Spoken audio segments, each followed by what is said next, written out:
World record was 11 days in a row, and that was back in 1936 and 1979, so a long time ago. There it is, some light snow way back into northern Minnesota. We'll be tracking it for tomorrow as temperatures warm up. Believe it or not, we'll also be talking about some rain in your 7-day.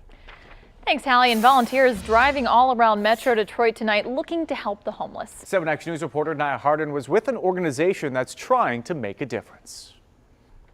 I want you to take a look at where we are. This is at Cass Tech, right off of 2nd.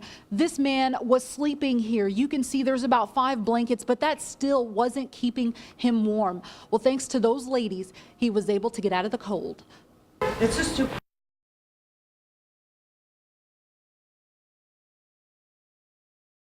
helping those without a home find shelter.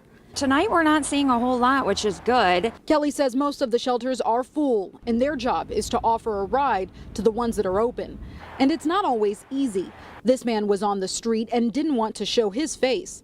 Right, I stay in an abandoned house and I got it sectioned off to where, you know what I mean, I stay warm. So I mean, some people are just newly homeless, so it's a little easier. Some people, this is where they want to be. Others took them up on their offer. It's more of the difficulties they want. I mean, it's not, I'm not able to stay warm. My hands are kind of cold. You know, it bothers me. And while you can't help everyone, these women are doing what they can, one person at a time. Makes you feel good, helping people that need help. And I would hope someone would do it for me if I was in their shoes. If you know anyone that needs help or if you're looking to volunteer, the Detroit Rescue Mission's information is on our website at WXYZ.com. Nia Hardin, 7 Action News. Nia, thank you. A police officer and a heating specialist quickly became instant heroes to an elderly man whose furnace died. Today, the desperate man called 911 for help. Shelby Township officer Paul Sorbo showed up at the man's home and says it was freezing inside, so he called Mike's Heating and Cooling to the rescue. When repairs were done, Officer Sorbo offered to pay. However, Mike refused to take any money.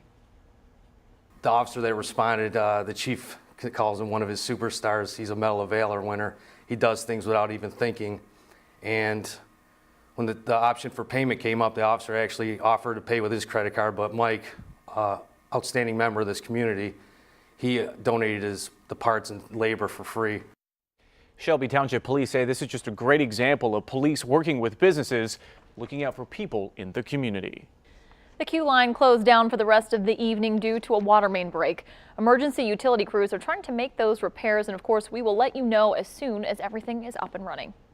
3 armed robberies happened on Detroit's east side, the first at Holcomb and struck all 3 locations last night. In the Holcomb case, around 12:20 a.m., 2 gunmen wore black hoodies and coats and black masks. 2 others stayed in a black Wrangler. They robbed a man of money and his bridge badge card and also a speaker microphone. Later at Chapin and Copper, 3 suspects also wearing masks robbed a man of a gun, a phone, and a jacket. They were driving a dark green or black Jeep. And in the Nottingham case, the 2 suspects with the same MO took money from a victim. One of the suspects was wearing a colorful jacket. And here are some other stories making news across Metro Detroit. Starting in Pontiac, a man was hit by multiple cars and killed while riding his bike. Right now, police are looking for a driver who left the scene.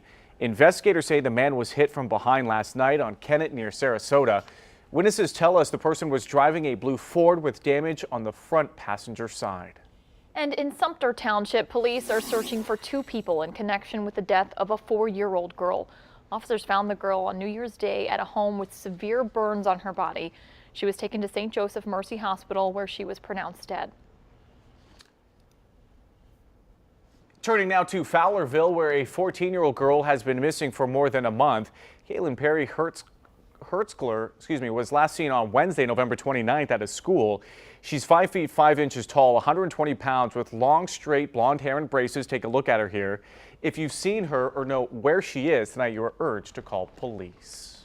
And tonight, a huge Powerball jackpot up for grabs, and the numbers were drawn just a few moments ago. And let's see.